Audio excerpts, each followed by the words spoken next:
There is nobody here who is present. There is nobody here listening. There is nobody here feeling.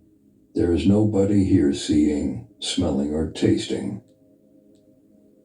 The illusion that there is a me here in the center of all this who is experiencing these senses is actually blinding you from truly experiencing the truth of these five senses directly. And it's also blinding you from realizing the truth of what you truly are. So I'm going to direct you towards a couple experiences that will change the way these senses are experienced. Let's look at listening. Does it feel like there is a you here that is listening to this video? Does it feel like the body is listening to this? Well, if it does, I want you to notice this really quick. There is no listener. All that's actually here is sound appearing. Sounds are appearing within consciousness. There is no listener of these sounds. The activity of hearing is the sound itself. Hearing is the sound directly. There isn't something being heard by someone. There is just sound appearing within consciousness. It's very direct. There isn't truly an activity of listening, because that would imply that there is someone separate from the sound that is able to listen to the sound. There is just sounds. If this is hard for you to realize that there is no listener, you first have to realize that you are tracing the sound back to the illusion of a me listening. Meaning you feel as if there is a me here in this body who's listening to these sounds, but drop the me and simply notice sounds still appear without the idea of a me listening. Because there is no receiver of sounds, there is just sound. Notice that sound has its own reality. It's not mixed with any other senses, but it does work with other senses to help co-create our experience of what we call the world. It's not like sight can listen or smell can listen. Each sense has its own reality. And I know sometimes it feels like we are receiving the sound through the sensations of the body, most likely from the sensation of the head, but that's not true. Because sensations can't hear anything, sensation are simply sensations, and sound is sound. I know you may have heard me or other people say, listen with your whole body, or listen with your being instead of listening with the ears. And that is simply just another way to point to the experience we are trying to get you to experience. You're not actually listening with the body. And listening with your being is not listening with the body. Your being is not the body. When you listen with your being, the listener falls away, and all that's left is the sound itself. So if you are ever directed to listen, drop the listener. The listener is the sound itself, because there is no listening happening. Listening is our way of describing attention being placed on a specific sound, but there is no listener. Hearing is the sound. So see if you can stay with the sound for a couple seconds and notice that sound is just that sound. You don't need to think about who or what is listening.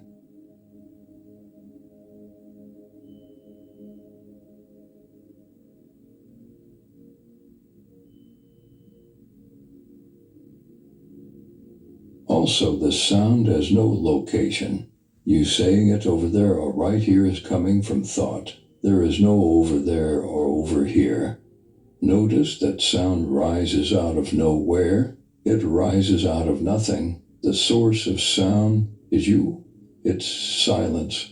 Everything rises out of it, and it has no specific location. To claim that something is over there, you would be implying that there is a me here, but there isn't.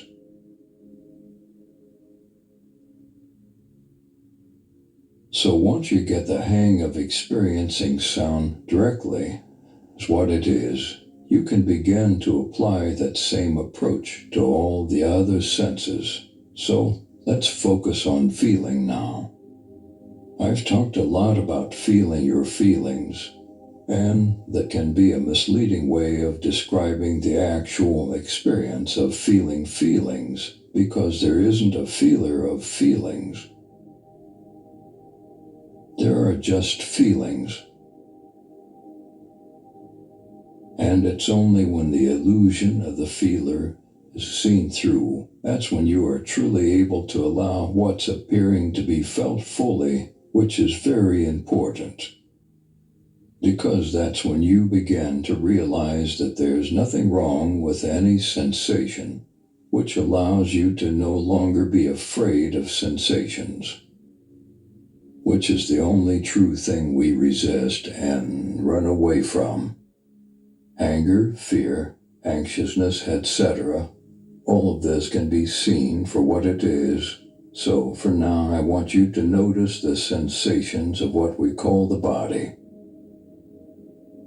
Don't notice it as being the feeler, just notice the feeling of feelings as just being feelings. That's what it is. It literally is what it is. You don't have to add a me who takes ownership of it in the middle of that. It may feel like I am feeling the body, or I am the body, but there is no feeler. There are just sensations. Make that perspective switch and keep it simple. The same way sound has its own reality, so does sensations. So the activity of feeling is the sensation itself. There isn't really any activity that's happening. It's simply the noticing of sensation as sensations.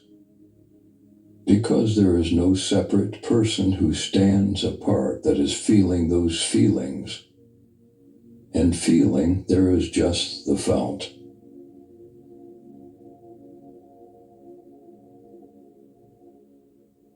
You don't need to think about who's feeling or what is feeling, because there isn't a who or what.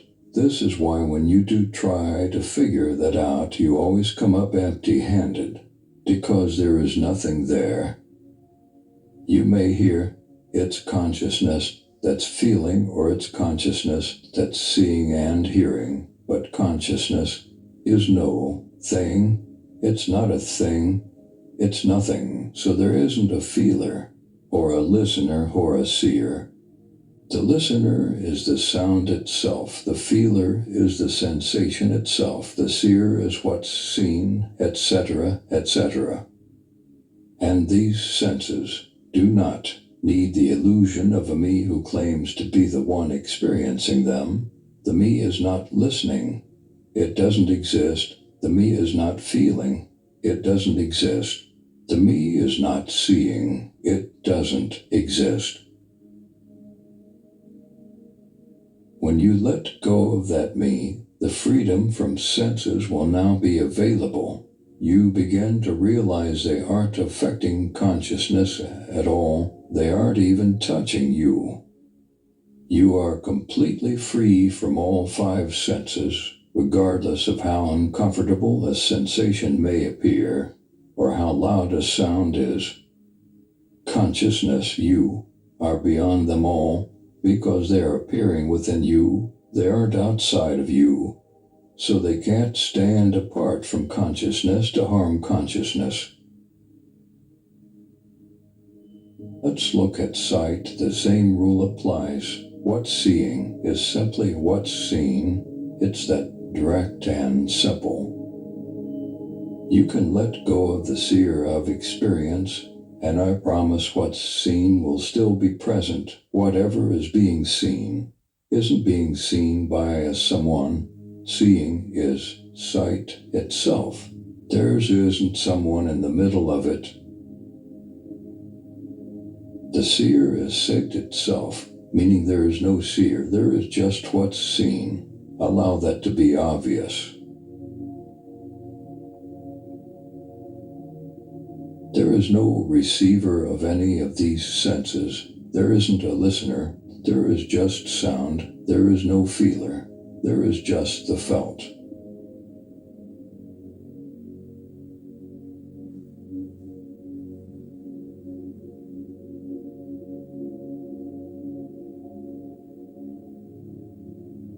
And when you can directly experience them as what they are without involving a me that's experiencing them, you'll first begin to notice the consciousness that you are completely free from all five senses, which can bring you into pure presence.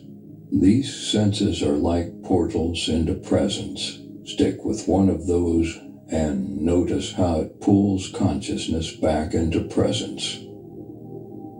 There is also nobody here that is present. There is just presence. It has its own reality. It's very freeing when you begin to change the relationship you have with these senses. When you're able to stand independent from them, that's freedom. And you may ask, how could I possibly be free from these senses?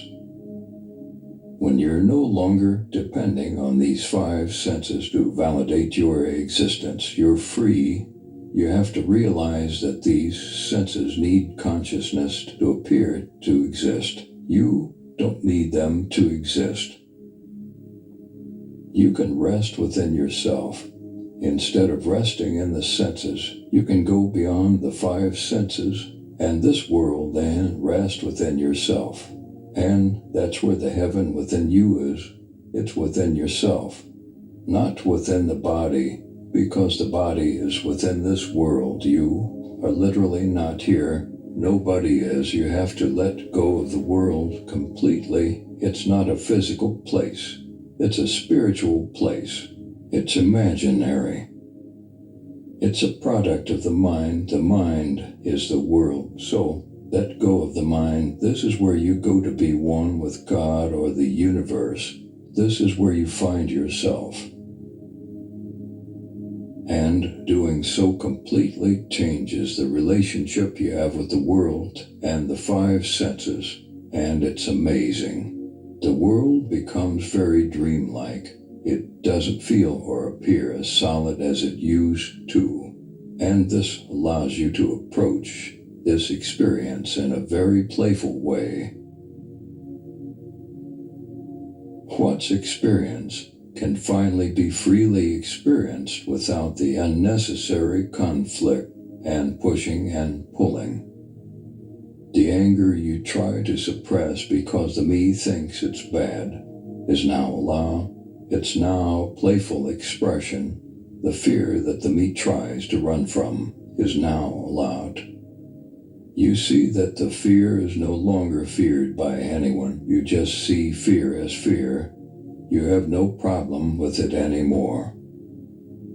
And eventually it just drops away. The same applies to anything else that you may have previously had issues with. So practice being with these senses for what they are. I promise it will open a whole new perspective and world for you.